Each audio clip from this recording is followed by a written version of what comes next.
The warning alarms screamed through the halls of the exploration vessel Horizon as it tumbled through the violent ion storm.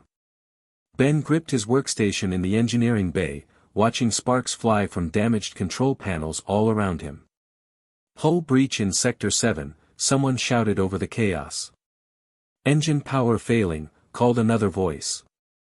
Ben felt the ship shudder as it broke through the planet's atmosphere.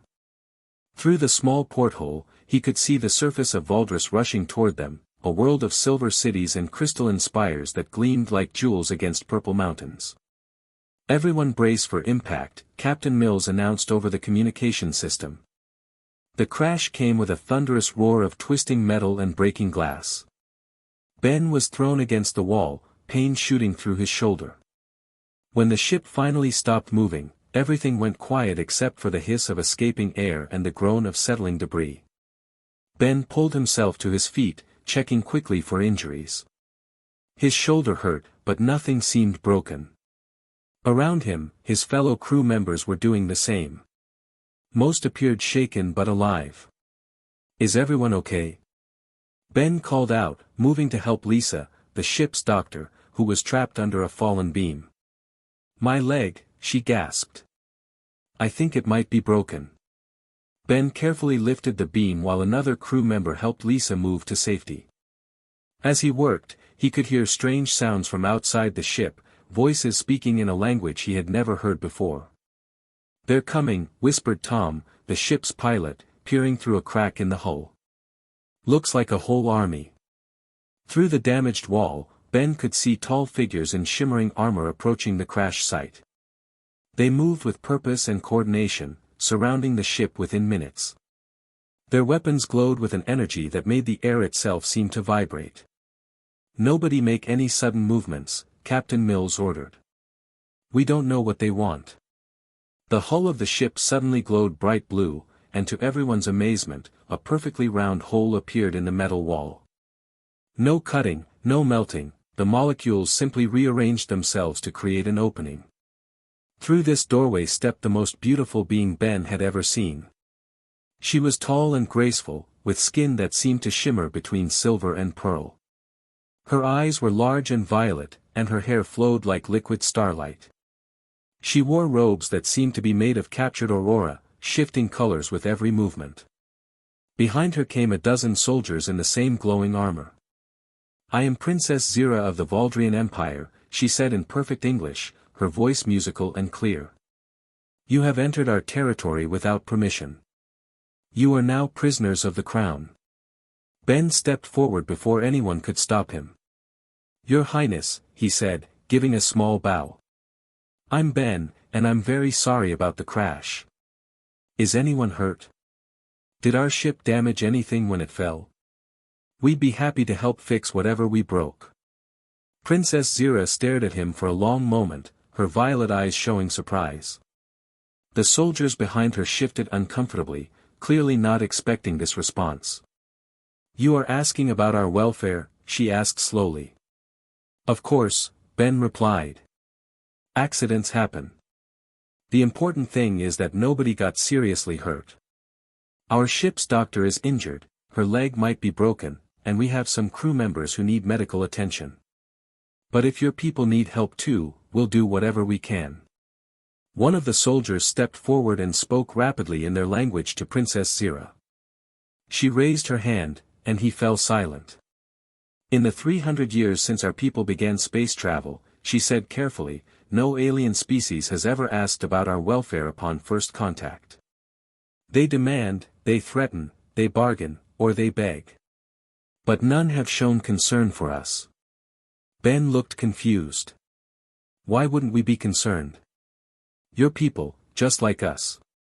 If someone crashes a vehicle in front of your house, the first thing you ask is if they're okay, right?" Princess Zira exchanged glances with her soldiers. They seemed to be communicating without words, their expressions showing something like bewilderment. "You will all come with us," she announced finally. "Your injured will receive medical treatment. The rest will be questioned about your presence here." As they were led from the ship, Ben helped support Lisa, while Captain Mills walked beside him. "Ben," the captain whispered, "what are you doing?" These people could kill us. They could, Ben agreed quietly. But they haven't. And did you see her face when I asked if anyone was hurt? I don't think many people ask her questions like that. The Valdrian soldiers guided them through the Silver City. Ben couldn't help staring at the incredible architecture around them. Buildings seemed to grow from the ground like organic structures, their walls flowing in curves that defied physics. Vehicles moved silently through the air, following invisible paths with perfect precision. Amazing, Ben breathed. How do you control the molecular structure of matter so precisely? The way you opened our ship hull, that's technology we can't even imagine. Princess Zira, walking just ahead, turned to look at him. You understand what you witnessed. Not how you do it, Ben admitted. But I can see the results. You're working with matter at the quantum level, aren't you? Manipulating the bonds between atoms. You are more advanced than our initial scans suggested, she said thoughtfully. Oh no, we're not advanced at all compared to you, Ben laughed. I'm just an engineer. I fix things when they break. But I love learning how things work. They were brought to a massive palace that rose like a mountain of crystal and light in the center of the city. Inside, the halls were filled with artwork that seemed to move and change as they watched. Music played from invisible sources, but it was strange music, Ben thought, all mathematical precision without emotion. Lisa was taken to receive medical care, while the rest of the crew was placed in comfortable rooms that Ben suspected were actually very advanced prison cells. But Ben was brought separately to a beautiful chamber where Princess Zira waited. Sit, she said, gesturing to a chair that formed itself from the floor as Ben approached. That's incredible, Ben said as he settled into the chair. Is everything here made of programmable matter? You ask unusual questions, Princess Zira observed, taking her seat across from him. Tell me, Ben of Earth, why have you come to Valdris? We were explorers, Ben explained honestly. Our ship was on a survey mission, mapping this sector of space. The ion storm damaged our navigation systems, and we crashed here by accident. We never meant to intrude on your territory. Explorers, she repeated the word as if testing its meaning. You seek knowledge. Knowledge, new experiences, maybe friends, Ben said with a smile. The universe is huge and full of amazing things. We want to learn about it all. Princess Zira leaned forward slightly. Friends? Sure. Why explore space if not to meet new people and learn from them? Every species probably knows things we don't, and maybe we know things they don't. Sharing knowledge makes everyone stronger. Our records show that most species seek resources, territory, or advantage when they travel to other worlds. Ben shook his head. That sounds lonely. I mean, sure, trade is good, and everyone needs resources. But the best part about meeting someone new is getting to know them as a person. Learning their stories, sharing your own, maybe having a good laugh together. Laugh? Princess Zira looked puzzled.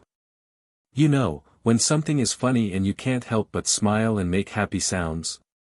Oh wait, Ben paused, suddenly understanding.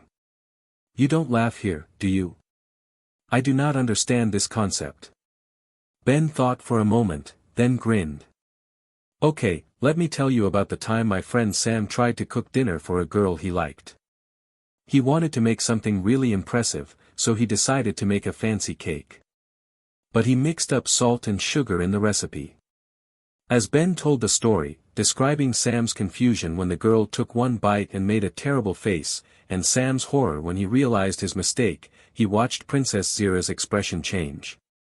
By the time he got to the part where Sam tried to fix it by adding more sugar on top, creating a cake that was both salty and overwhelmingly sweet, something beautiful happened.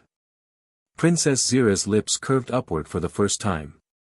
Then a soft sound escaped her, almost musical. Then another. And suddenly, she was laughing, a sound like silver bells ringing in harmony. He actually served this terrible cake, she gasped between laughs. He was so embarrassed, but the girl thought it was sweet that he tried so hard. They've been married for 5 years now, and she still teases him about the salt cake. Princess Zira's laughter gradually faded, but her smile remained. This feeling, she said wonderingly. It is pleasant. Light. I have never experienced anything like it. You've never laughed before. Our society values logic, efficiency, and order above all else. Emotional responses are considered weaknesses that cloud judgment. Ben felt a pang of sadness for her. But emotions aren't weaknesses. They're what make life worth living. Joy, love, even sadness, they help us connect with each other and find meaning in existence. Love, Princess Zira repeated softly. Another concept our people have abandoned. That's terrible, Ben said gently. I'm sorry you've never experienced those feelings. They're some of the best parts of being alive.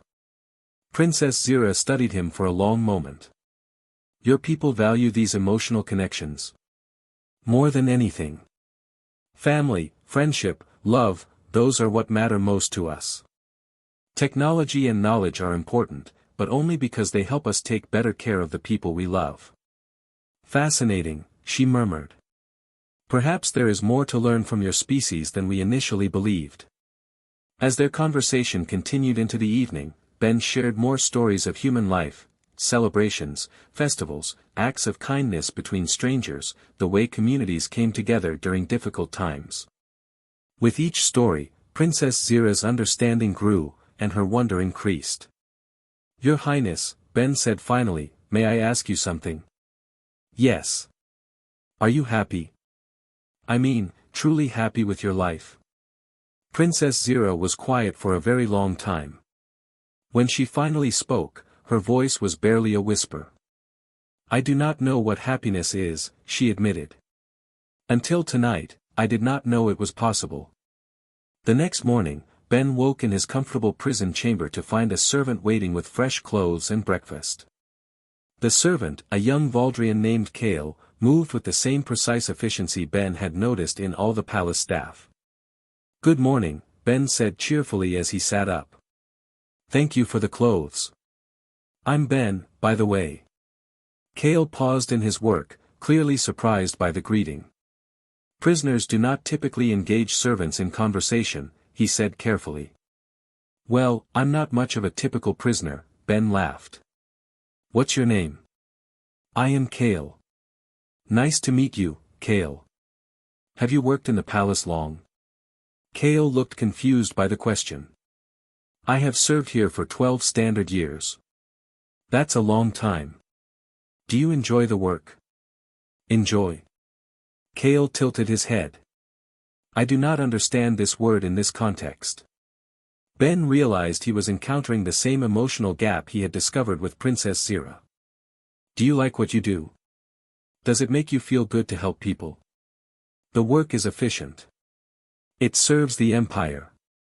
Ben finished dressing and walked over to where Kale was arranging the breakfast items with mathematical precision.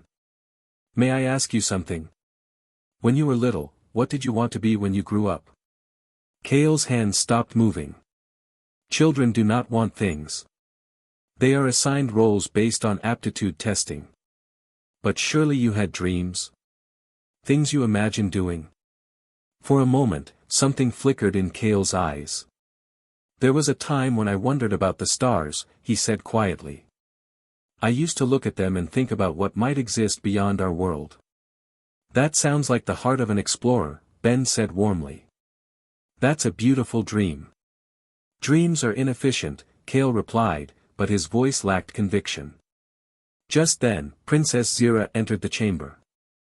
Kale immediately bowed low and moved to leave, but Ben called out, Kale, thank you for breakfast and the conversation. I hope we can talk more about those stars sometime. Kale looked back with surprise before hurrying away. You speak to servants as equals, Princess Zira observed. Why wouldn't I? He's a person, just like us. Actually, he told me he used to dream about the stars when he was young. He sounds like he would have made a great astronomer or explorer. Servants are not permitted to pursue such careers. Their genetic markers indicate optimal performance in service roles. Ben frowned. But what about what he wants to do? What if he's happier exploring than serving? Happiness is not a factor in career assignment. Only efficiency matters. That's awful, Ben said bluntly. People should get to choose their own paths, follow their dreams. Some of our greatest discoveries came from people doing what they loved, not what they were told to do. Princess Zira studied him carefully. You truly believe individual desires should supersede social efficiency? I believe people are at their best when they're doing what they love. A happy person works harder and creates better things than someone who's just following orders. Show me, she said suddenly. What? Show me how this happiness you speak of creates better results. Ben thought for a moment, then smiled. Can you take me somewhere with broken things? Machines that need repair. Princess Zira led him through the palace to a maintenance area where several complex devices sat waiting for attention. The Valdrian technicians worked in silence, their movements efficient but mechanical. These are environmental processors, Princess Zira explained. They purify air and water throughout the palace. 3 of them have malfunctioned. Ben examined the devices with interest. The technology was far beyond Earth's capabilities, but he could see the logical flow of components and energy. Mind if I take a look? The Valdrian technicians stepped back, clearly skeptical that an alien could understand their advanced machinery. Ben knelt beside the first processor and began examining it carefully. As he worked, he started humming an old Earth song under his breath. The melody was simple and cheerful. What is that sound you make? Asked one of the technicians, a middle-aged Valdrian named Vex. It's called singing, Ben explained, continuing to work. Music helps me think better. It makes the work more enjoyable. As Ben traced the machine systems, he noticed something the Valdrian technicians had missed. The failure wasn't in the main components, it was a tiny blockage in a secondary filter that was causing a cascade failure throughout the system. There, he said, carefully removing the blockage with improvised tools. Sometimes the smallest problems cause the biggest headaches. The machine hummed to life, working perfectly. You repaired it faster than our specialists, Princess Zira said with amazement. Sometimes an outside perspective helps, Ben said, moving to the second machine. Plus, I was enjoying myself. When work feels like play, you notice things you might miss otherwise. As he continued working, Ben kept humming and chatting with the Valdrian technicians. Gradually, they began asking questions about his methods and the music he was making. By the time all 3 machines were fixed, the entire maintenance bay had a different feeling to it. This is strange, Vex admitted. I feel lighter somehow. The work seemed to pass quickly. That's what happens when you enjoy what you're doing, Ben said with a grin. Princess Zira watched this transformation with growing fascination. Over the following days, she arranged for Ben to visit different areas of the palace, always observing how he interacted with her people. In the gardens, Ben showed the groundskeepers how to arrange plants not just for optimal growth, but for beauty and harmony. He taught them to see how colors and shapes could work together to create feelings of peace and joy. But why does appearance matter if the plants are healthy? Asked Nim, the head gardener. Because beauty feeds the soul, Ben explained, showing her how a simple rearrangement could make the same plants look magnificent. When you see something beautiful, doesn't it make you feel good inside? Nim stared at the transformed garden bed, and for the first time in her life, she felt what humans call wonder. In the palace kitchens, Ben discovered that Valdrian cuisine was perfectly nutritious but completely bland. Everything was designed for optimal health and efficiency. Food isn't just fuel, he told the cooks as he helped them prepare a meal. It can be art, culture, memory, love. When someone cooks with care and creativity, you can taste it. Using only ingredients available in the Valdrian kitchens, Ben showed them how spices and preparation methods could transform simple ingredients into something that brought joy to eating. When the kitchen staff tasted the results, several of them experienced their first moments of genuine pleasure. How did you know to combine these flavors? Asked Tess, the head cook. I experimented, tried new things, made mistakes and learned from them. That's how humans discover new possibilities, by playing with ideas. Most remarkably, Ben spent time with the palace children, the young Valdrians being prepared for their future assignments. These children had never played games or told stories or laughed together. Ben taught them simple Earth games like tag and hide-and-seek. He showed them how to make up stories, using their imaginations to create fantastic adventures. He demonstrated how to find shapes in clouds and make up songs about what they saw. The change in the children was dramatic. Within days, they were laughing, creating, and forming friendships. Their rigid behavior patterns began to soften as they discovered the joy of spontaneous play. This is remarkable, Princess Zira said one evening as they watched the children playing a game Ben had taught them. Their efficiency ratings have actually improved since they began these activities. Happy children learn faster and better, Ben said. When learning feels like fun, kids absorb information like sponges. But our educational system has always prioritized discipline and structure. Structure is important, Ben agreed. But it should support growth and happiness, not replace them. The goal isn't to create perfect machines, it's to help people become the best versions of themselves. As the weeks passed, word of the strange human's influence began to spread throughout the palace. Servants who had worked in silent efficiency for decades were now humming while they worked. Technicians were solving problems faster by approaching them with curiosity rather than rigid method. Gardens bloomed with new beauty, meals became celebrations, and children filled the halls with laughter. But not everyone approved of these changes. Lord Commander Drac, the head of palace security, came to Princess Zira with serious concerns. Your Highness, he said formally, the human's influence is disrupting our social order. Workers are questioning their assignments.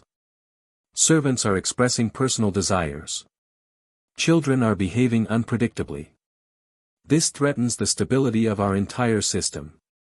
Princess Zira stood by her window, looking out at a garden where children played while their tutors watched with bemused smiles.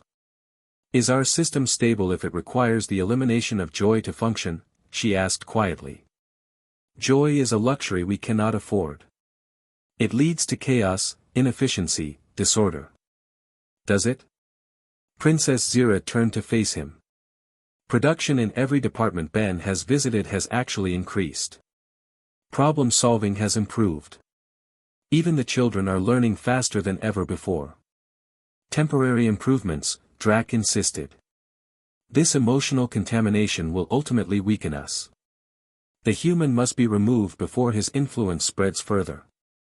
Princess Zira felt something she had never experienced before, anger. Not the cold, logical disapproval her people typically felt toward inefficiency, but hot, protective fury at the thought of anyone harming Ben. The human is under my personal protection, she said, her voice carrying dangerous authority. No action will be taken against him without my explicit consent. Your Highness, Drac said carefully, your father the Emperor grows concerned about your own behavior. You have been changed by exposure to this alien. Perhaps it would be wise to limit your contact with him. Perhaps, Princess Zira said coldly, it would be wise for you to remember that I am heir to this throne, and my decisions are not subject to your approval. After Drac left, Princess Zira realized something that both thrilled and terrified her. For the first time in her life, she had made a decision based on emotion rather than logic. She had chosen to protect Ben not because it served the Empire, but because the thought of losing him caused her pain. She was learning what it meant to care about someone. That evening, she found Ben in the gardens, teaching a group of young servants how to identify constellations. Ben, she said when the lesson ended and the others had gone. May I speak with you privately? They walked together through paths lined with flowers that now bloomed in artistic arrangements rather than efficient rows. I need to ask you something, she said finally. These feelings you have taught my people to experience, are they worth the complications they create? Ben looked at her carefully. What kind of complications? People questioning their roles. Servants dreaming of different lives. Children becoming unpredictable. Some believe you are dangerous to our social order. Ben was quiet for a long moment. Are you afraid I'm changing too much too fast? I am afraid, she admitted, and the honesty of it surprised them both. But not of change. I am afraid of losing this new understanding you have given me. I am afraid of returning to a world without laughter, without wonder, without the warmth I feel when I see you smile. Ben stopped walking and turned to face her. In the moonlight, she looked more beautiful than ever, but also vulnerable in a way he had never seen before. Princess Zira, he said gently, change is always scary. But the alternative is staying stuck in a life that doesn't allow you to be truly alive. The complications you're worried about, they're just growing pains. People learning to be human. Even if it threatens everything my people have built. What good is a perfect system if it makes everyone miserable? Your people aren't meant to be efficient machines. They're meant to be living beings with hopes and dreams and the capacity for joy. Princess Zira reached out tentatively and took his hand. The simple touch sent warmth through her entire being. Teach me more, she whispered. Show me what it truly means to be alive. 3 months after Ben's arrival, Emperor Thysos summoned his daughter to the throne room. The massive chamber gleamed with crystal walls that reached toward a ceiling lost in shadows. The emperor sat upon a throne that seemed carved from a single enormous gemstone, his presence commanding absolute authority. Zira, his voice echoed through the vast space. Reports reach me daily about the chaos this human has brought to our palace. Workers abandon their posts to pursue personal interests. Children refuse their educational assignments. Even our most loyal servants speak of dreams and desires. Princess Zira stood before her father, her posture straight but her heart racing. Father, productivity has increased in every department Ben has influenced. Our people are happier and more creative than ever before. Happiness, the emperor said the word like it tasted bitter. Creativity. These are luxuries that weaken a society. For 1,000 years, Valdris has been the most advanced civilization in this galaxy because we eliminated such emotional distractions. But at what cost? Zira asked, surprising herself with her boldness. Our people live like beautiful machines, but they never truly live at all. Emperor Thysos leaned forward, his eyes flashing with anger. You have been contaminated by this alien's influence. You speak of emotions as if they have value. They do have value. Love, joy, wonder, hope, these make life worth living. And what of duty? Honor? The strength that comes from discipline and order. Those things matter too, Zira said carefully. But they should serve life, not replace it. The emperor was silent for a long moment. When he spoke again, his voice was cold and final. The human and his crew will be executed tomorrow at dawn. This infection he has spread ends now. No. The word burst from Zira's lips before she could stop it. Father, please. Give me 1 day. Let me prove that Ben's way can strengthen our empire instead of weakening it. 1 day. Let the entire court witness a demonstration. If Ben's methods fail, I will accept your judgment. But if they succeed, grant him and his crew safe passage home, and allow our people to choose their own path forward. Emperor Thysos studied his daughter's face. He had never seen her display such passion, such fierce determination. Very well. 1 day. But when his methods fail, you will resume your proper duties without question. And if they succeed? Then perhaps there is more to learn from these humans than I believed. That evening, Zira found Ben in the children's quarters, where he was helping young ones build something with basic materials. The children laughed and chattered as they worked, their faces bright with excitement. Ben, she said quietly. May I speak with you? He looked up and immediately noticed her distressed expression. Of course. What's wrong? They walked to a private balcony overlooking the city. The lights of Valdris stretched to the horizon, beautiful but somehow cold in their perfect arrangement. "My father plans to execute you and your crew tomorrow," she said without preamble. Ben absorbed this news calmly. "I see. And there's nothing that can change his mind?" "I convinced him to allow one demonstration. Tomorrow, before the entire court, you must prove that your methods can benefit our empire. If you fail, the sentence stands." Ben nodded slowly. "What kind of demonstration?" "I don't know. Something that shows the value of emotions, creativity, and individual choice. Something that proves happiness makes us stronger, not weaker." "No pressure at all," Ben said with a wry smile. Despite everything, Zira found herself almost smiling in return. "How can you make light of this? You could die tomorrow." "Because worry won't help me think of a solution," Ben said gently. "And because I've seen what your people are capable of when they're free to be themselves. That gives me hope." They stood in comfortable silence for a while, watching the stars appear in the darkening sky. "Ben," Zira said finally, "what will happen if you succeed? Will you return to Earth?" "I suppose that depends on whether I have a reason to stay." Something in his tone made her look at him more carefully. "What kind of reason?" Ben turned to face her fully. "Zira, these past months have been the most meaningful of my life. Not just because of the incredible technology I've learned about, or the amazing culture I've discovered. It's because I've watched you become more yourself every day. I've seen you laugh and wonder and care about people. I've seen you make decisions with your heart instead of just your mind. You've become the most amazing person I've ever known." Princess Zira felt warmth spreading through her chest, a feeling she was still learning to recognize. "You see me differently than anyone else ever has. I see who you really are. Not just a princess or a future ruler, but a kind, intelligent, beautiful woman who deserves to live a life full of joy and love." "Love," she repeated softly. "You have taught me what that word means." "Have I?" She moved closer to him. "I love the way you see beauty in everything.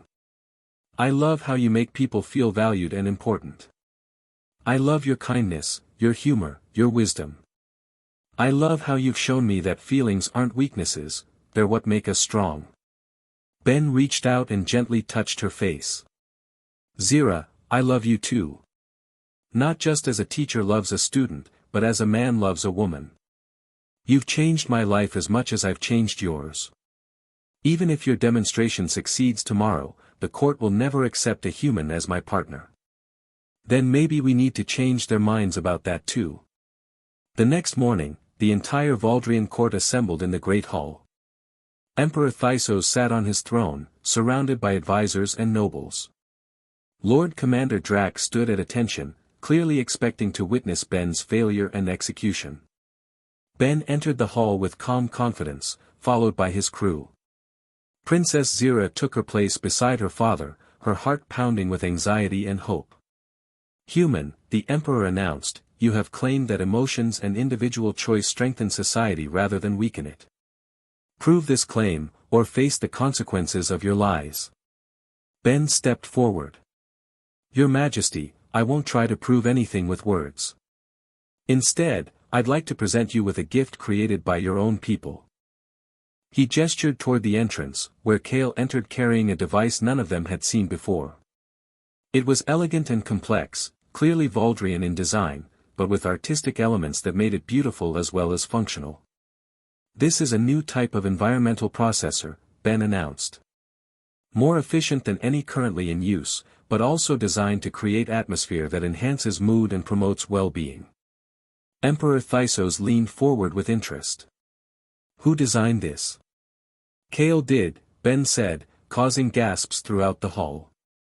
"When I asked him about his dreams, he mentioned wanting to understand the stars.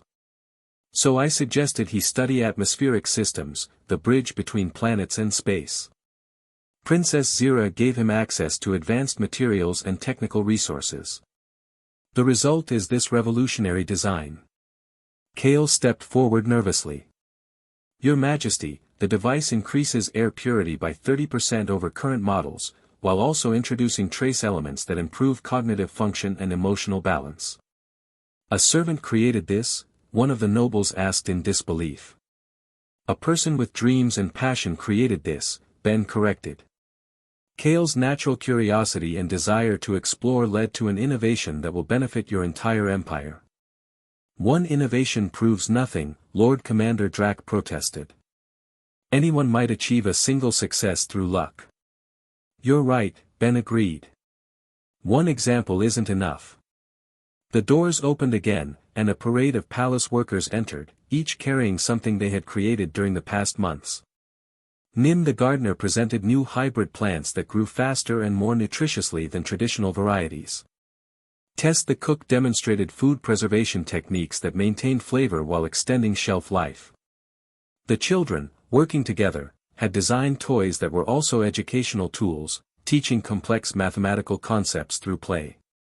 Every person here found ways to improve their work when they were allowed to pursue their interests and passions, Ben explained. Happiness didn't make them less efficient, it made them more creative, more motivated, more innovative. The court murmured with surprise and interest as they examined the various inventions and improvements. Furthermore, Ben continued, these advances weren't created through competition or force. They were born from collaboration, joy, and the simple desire to make life better for others. That's the true strength of emotion. It connects us to each other and inspires us to create beauty and meaning. Emperor Thysos examined each innovation carefully. The evidence was overwhelming, every item represented a genuine advance over existing Valdrian technology, created by people who had previously been considered incapable of innovation. This is impressive, the Emperor admitted. But emotions are unpredictable. How do we maintain order if people are free to follow their passions? The same way humans do, Ben said. Through education, communication, and trust. People who feel valued and respected rarely choose chaos over cooperation. When you give people freedom to pursue meaningful work, they become more invested in society's success, not less. The Emperor pondered this for a long time. Finally, he spoke. Your demonstration has merit. The innovations presented today will benefit our empire. However, your influence has created other complications. My daughter, for instance, has become emotionally compromised. Princess Zira stepped forward. Father, I have become more myself than I ever was before. The emotions I've learned to feel have made me a better leader, not a worse one. How so? Because now I understand what our people truly need. Not just efficiency and order, but purpose and fulfillment. A ruler who feels nothing cannot truly serve those who feel everything. Ben watched this exchange with growing admiration for Zira's courage and wisdom. There is one more thing to consider, Ben said carefully. Princess Zira asked if I would stay on Valdris as an ambassador, to help establish formal relations between our peoples. And your answer? Ben looked directly at Princess Zira, his heart full of love and hope. That depends on whether I would be welcomed not just as a diplomat, but as someone who hopes to build a life here with the woman I love. The court fell silent. Princess Zira felt her cheeks warm with the emotion humans called blushing, something she had only recently learned to experience. Princess Zira, Ben said softly, stepping closer to her. I know this is complicated, and I know it challenges every tradition your people hold. But I love you completely, and I want to spend my life helping you create a better world for everyone. Will you have me? Princess Zira looked into Ben's eyes and felt her heart overflow with joy, hope, and the profound certainty that this was her true path forward. Yes, darling, she said, her voice ringing clear through the great hall. Yes to everything. And then, for the first time in the recorded history of the Valdrian court, both the princess and a human began to laugh together, not from humor, but from pure happiness and the wonderful absurdity of finding love across the vastness of space. The sound of their laughter echoed through the crystal walls, and soon others began to join in. Even Emperor Thysos found the corners of his mouth turning upward in what might have been the beginning of a smile. 6 months later, Valdris had transformed into a society that balanced efficiency with happiness, order with creativity, tradition with growth. The first human Valdrian cultural exchange program was established, with Ben as its head and Princess Zira as his partner in both love and leadership. And in the palace gardens where children played among artistic flower arrangements, where workers hummed while they invented new wonders, and where two hearts from different worlds had found their home together, the sound of laughter had become as common and natural as breathing.